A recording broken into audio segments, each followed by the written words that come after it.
তুমি কি বলছো দিদিমণি? আমি সত্যি বলছি, আমি অন্তঃসত্ত্বা। এবার বলুন তো শঙ্কর বাবু, এই সন্তানের কি পরিচয় হবে? কে দেবে একটুখানি ভালোবাসা? কে দেবে নামের পাশে পদবী? আমি হয়তো বাধ্য হবো আপনার মায়ের মতন আমার নারী ছেড়া ধনকে রাস্তা করে চলে ফেলে দিতে।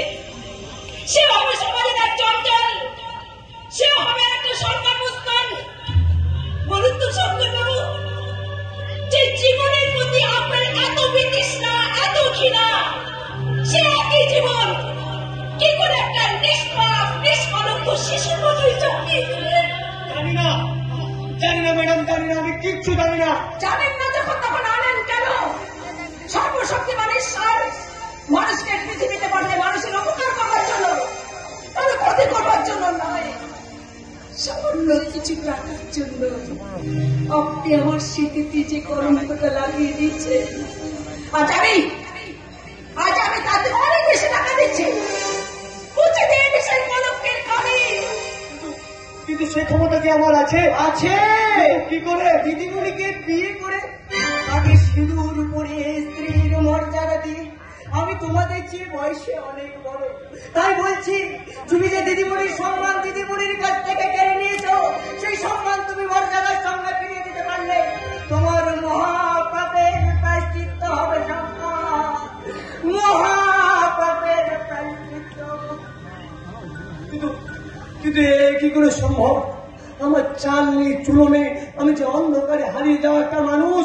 পারবেন না সে অন্ধকার জগৎ থেকে বেরিয়ে আসতে? পারবেন না নিজেকে শুধরে নিতে? আমি যদি আমার ভালোবাসার হাত দিয়ে আপনার হাত ধরে ধরি? পারবেন না ম্যাডাম, পারবেন না। বরং নিজেই আপনি বিপদে পড়ে যাবেন। তখন পুলিশের ওই একটা মাত্র বুলেটে আমার এই বুকটা ঝাঁঝরা করে দিতে পারে। ব্যস্ত সে পুলিশের গুলির সামনে আমি নিজে বুক পেতে দাঁড়াবো? ম্যাডাম, এমন ভাবে আজ পর্যন্ত কেউ আমাকে কোনদিন ভালোবাসেনি। একটুখানি সহানুভূতি দিয়ে কেউ কোনোদিন বোঝায়নি ম্যাডাম। কেউ না। আচ্ছা, আমি তো আপনাকে বোঝাচ্ছি, পারবেন না এই মহাবীর পালে হাত ছেড়ে বেরিয়ে আসতে? পারবেন না ওই মহাবীর পালের পুত্র হয়ে বেঁচে না থেকে মানুষের মধ্যে বাঁচতে? এতে স্বাধীনতার সুখ আছে। আপনি একজন পুরুষ মানুষ, কিন্তু আমি কি তা পারবো?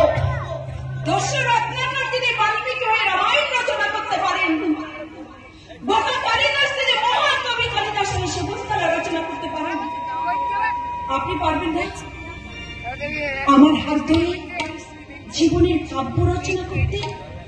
আমার নষ্ট হয়ে যাওয়ার জীবনের কষ্টের কাজ গড়ায় দাঁড়িয়ে আমি দেব আপনাকে একটা সুযোগ।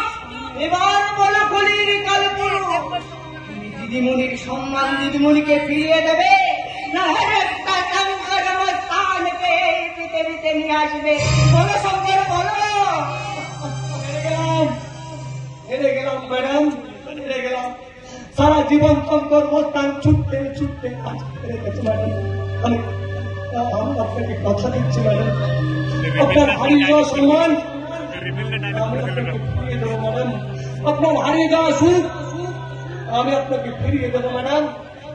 শোনো, তোমাদের বাড়ির কাজের লোক হলেও তোমাদের চেয়ে বয়সে অনেক বড়, বাবার মতো। তাই আমি দিদিমণির হাত আমি তোমার হাতে তুলে দিলাম শঙ্কর, তোমার